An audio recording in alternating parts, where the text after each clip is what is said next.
পুলিশের SI, constable, SB এগুলো নিয়োগ হয়েছে কে লীগের কত বড় ক্যাডার ছিল সেটার উপর ভিত্তি করে।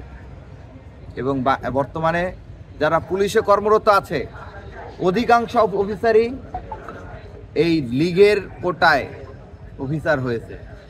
তাদের গায়ে যদি আপনারা নীল কালারের পুলিশের পোশাক দেখতে পেলেও তার ভিতরে মূলত মুজিব কোটি পরিহিত থাকেন তারা।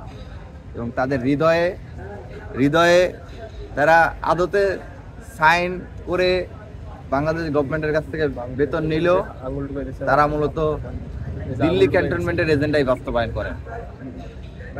এরাই জুলাইয়ে গণহত্যায় জড়িত ছিল, জুলাইয়ের ছাত্র জনতার উপরে গুলি চালিয়েছে, জুলাইয়ের ছাত্র জনতাকে খুন করেছে, গুম করেছে। গত 15-16 বছর যত গুম খুনের ঘটনা ঘটেছে, যত হত্যাকাণ্ডের ঘটনা ঘটেছে, প্রত্যেকটা হত্যাকাণ্ডে এই পুলিশ অফিসাররা ইনভলভ ছিল। গতকাল আপনারা দেখেন, আমরা বিস্ময়ের সাথে লক্ষ্য করি, যখন এই খুনি হাসিনার দোসরেরা, আওয়ামী লীগ কোনো রাজনৈতিক সংগঠন নয়, এটি দক্ষিণ পূর্ব এশিয়াতে বটেই বহির্বিশ্বের সর্ববৃহৎ সশস্ত্র জঙ্গি সংগঠন। এটি শুধুমাত্র আমার বক্তব্য নয়, এটি এখন আদালত দ্বারা প্রমাণিত এবং আন্তর্জাতিক মানবাধিকার সংগঠনগুলো দ্বারা প্রমাণিত, এমনকি জাতিসংঘের মানবাধিকার কমিশনের রিপোর্টে আপনারা দেখেছেন। সুতরাং আওয়ামী লীগ কোনো রাজনৈতিক দল নয়, এটি বহির্বিশ্বের সর্ববৃহৎ সশস্ত্র জঙ্গি সংগঠন।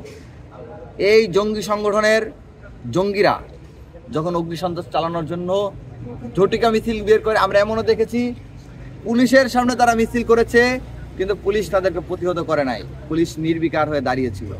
এরকম অনেক ভিডিও আপনারাও দেখেছেন, আপনারাও সাক্ষী, সাংবাদিক বন্ধুরা, তাদের ব্যাপারে কোনো পদক্ষেপ গ্রহণ করে নাই। কিন্তু জুলাই জনতা যখনই মিছিল করেছে, যখনই তারা তাদের প্রতিবাদটি জানিয়েছে, তখনই পুলিশ সেই জুলাইয়ের যে পরাজয়ের প্রতিশোধ, সেই পরাজয়ের প্রতিশোধ নেওয়ার নিমিত্তে অন্যরকম একটা ক্ষোভ নিয়ে ছাত্র জনতার উপর হামলে পড়েছে।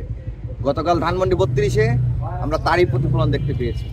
আমরা রাষ্ট্রকে হুঁশিয়ারি করে বলে দিতে চাই, যে সকল পুলিশ লীগ এই হামলার সাথে জড়িত ছিল, নিজেদের ক্ষোভ জ্বালা মেটানোর জন্য হামলা চালিয়েছে, তাদের প্রত্যেককে চিহ্নিত করে চাকরিচ্যুত করলে শুধু হবে না, তাদেরকে বিচারের মুখোমুখি করতে হবে।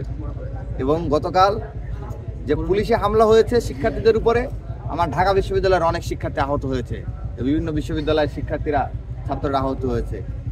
আমরা এর তীব্র নিন্দা জানাচ্ছি এবং রাষ্ট্রকে কাল বিলম্ব না করে, আমরা একের পর এক ঘটনা দেখতে পাচ্ছি। আমরা দেখলাম শিক্ষকদের উপর হামলা চালানো হইলো, আমরা দেখলাম ইবতেদায়ী শিক্ষকদের উপর হামলা চালানো হইলো, আমরা এর আগে দেখলাম শ্রমিকদের উপর হামলা চালানো হয়েছে, এর আগে ছাত্রদের একাধিক আন্দোলনের পর্যায়ক্রমে হামলা দেখছি। আমরা আর কোনো এই ধরনের নৃশংস পুলিশ লিগি কায়দায় বর্বরোচিত আমরা আক্রমণ আর দেখতে চাই না।